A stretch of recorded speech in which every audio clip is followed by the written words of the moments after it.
सकाळ सकाळ उठलो होतो तेवढ्यात मांजरीचा आवाज चालू झाला. बघा लई दिवसानंतर आली होती ही.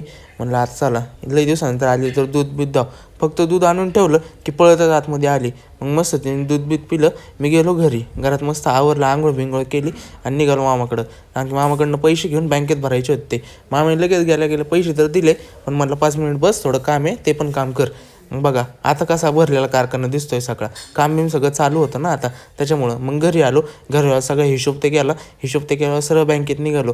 बँकेत कॅश बिश भरायची होती ना आज, कारण की आज शनिवार असल्यामुळं क्लोजिंग डे लवकर होतो. मग बँकेमध्ये आधीच काय तर कार्यक्रमाचं चालू होतं, म्हणजे 2 दिवसांनी बँकेत कार्यक्रम आहे, त्याच फंक्शनची तयारी झाली होती. मग ह्यांनी सगळी कॅश बिश ते घेतली. मी कॅश बिश भरून लगेच मग घराकडे निघालो. घराकडे जाता जाता म्हणलं आधी डॉक्टरकडे पण जायचं आहे. कसं ते चिकनगुन्ह्याचा त्रास आणखीच व्हायला लागला आहे. जसं थंडी वाढणार तसं चिकनगुन्ह्याचा त्रास होणार.